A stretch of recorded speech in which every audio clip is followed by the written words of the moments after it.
Fala, galera! Beleza? Carlo Ancelotti deu sinais muito claros no treino desta quinta-feira e uma decisão chamou a atenção de todo mundo. O treinador testou uma formação diferente, mexeu na defesa, reforçou o meio-campo e apresentou uma nova alternativa para o ataque da seleção brasileira. Mas antes de entrar nos detalhes do treinamento, vale prestar atenção no que disse o capitão Marquinhos durante a coletiva. O zagueiro falou sobre os conceitos que Ancelotti vem implementando na seleção e deixou uma mensagem que ajuda a entender exatamente o que está acontecendo nos bastidores da equipe. Marquinhos fala sobre a filosofia, os conceitos de Ancelotti e a nova identidade da seleção. Ele tem a inteligência e sabedoria de entender muito bem os jogadores que ele tem na mão, né? E o momento que a gente vive, o que o jogo vai pedir, né? O que o momento da seleção brasileira vai pedir também. Agora sim, vamos ver o que aconteceu no treino. E a mudança mais interessante não aconteceu nem na defesa, nem no meio. Ela apareceu lá na frente. Tudo indica que a equipe que enfrenta o Egito no sábado pode ser muito parecida com a base que Ancelotti pretende utilizar nos desafios mais importantes da temporada. Vamos entender o que aconteceu. A principal novidade foi a mudança de esquema. Depois de uma formação mais agressiva na última partida, Ancelotti testou um 4-3-3 mais equilibrado, buscando aumentar a solidez da equipe sem abrir mão da força ofensiva. Na defesa, a dupla formada por Marquinhos e Gabriel Magalhães apareceu entre os titulares logo após a chegada dos dois à concentração. É uma combinação que oferece experiência, liderança e imposição física para um setor que costuma ser decisivo em competições de alto nível. Pelas laterais também houve novidades. Douglas Santos recebeu a oportunidade pela esquerda, enquanto Wesley foi mantido na direita, mostrando que segue prestigiado pela comissão técnica. Mas a mudança que mais pode impactar o funcionamento da equipe aconteceu no meio-campo. Ancelotti colocou Casemiro, Bruno Guimarães e Lucas Paquetá juntos. O trio reúne características que se complementam muito bem. Casemiro garante proteção defensiva, Bruno Guimarães acrescenta intensidade e qualidade na construção. E Paquetá oferece criatividade e capacidade para quebrar linhas. A impressão é de um Brasil mais preparado para controlar os jogos, sem depender apenas de velocidade e talento individual. E Paquetá parece ter aproveitado a oportunidade. Depois de entrar bem na partida anterior, o meia ganhou espaço e apareceu entre os titulares durante o treinamento.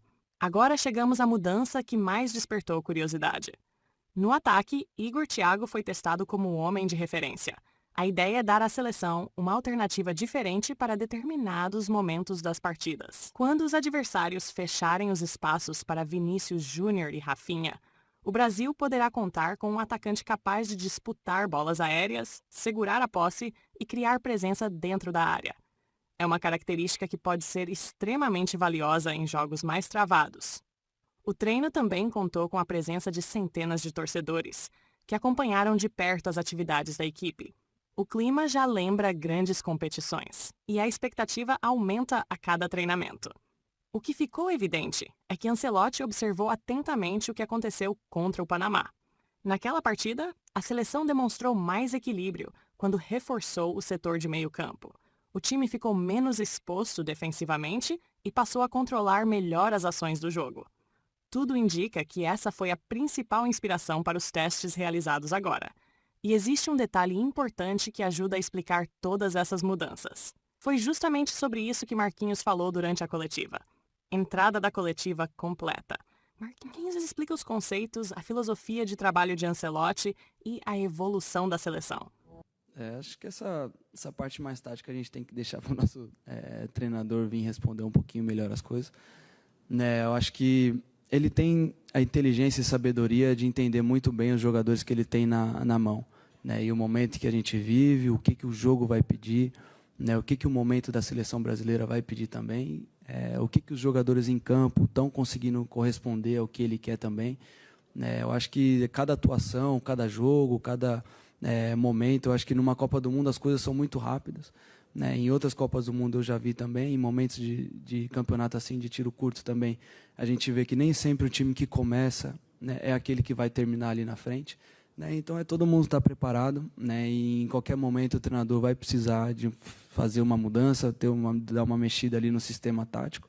né? Então, às vezes, em muitos outros torneios também que eu joguei, que eu conquistei, né? Não foi o time aquele do primeiro jogo que será numa final e num possível título, né? Então, acho que, quanto a nós, depende muito, como eu disse antes também, depende muito da entrega, muito do coletivo, muito da convicção do que a gente está fazendo ali dentro de campo, né? Eu acho que, independente do sistema tático, né, se todo mundo estiver no mesmo foco, no mesmo caminho, no mesmo objetivo, né, independente de se são 3 volantes ou se são 2 volantes e 4 na frente, eu acho que se o time estiver no mesmo sentido, compacto, com tudo organizado, com o treinador conseguindo colocar tudo aquilo que ele quer, né, em prática ali, porque é o treinador realmente a nossa figura principal, né, e a gente vai precisar dele realmente para organizar, para conseguir, porque a gente vem muito...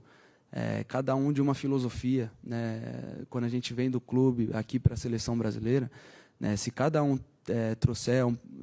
trazer um pouquinho ali da sua filosofia do clube, acho que vai ficar um pouquinho meio que bagunçado, né? A gente precisa realmente, né, do treinador sendo essa figura principal, trazendo o nosso plano de tática, o plano de ideia de jogo, né, para que a gente possa fazer o melhor, e ele vai com certeza trazer o que for de melhor para a gente, se for nesse momento com 2 volantes, com 4 na frente, ou se em algum momento ele for mudar com 3, a gente vai estar fazendo o nosso melhor e treinando, seguindo as ideias dele, a gente vai fazer o nosso melhor ali dentro.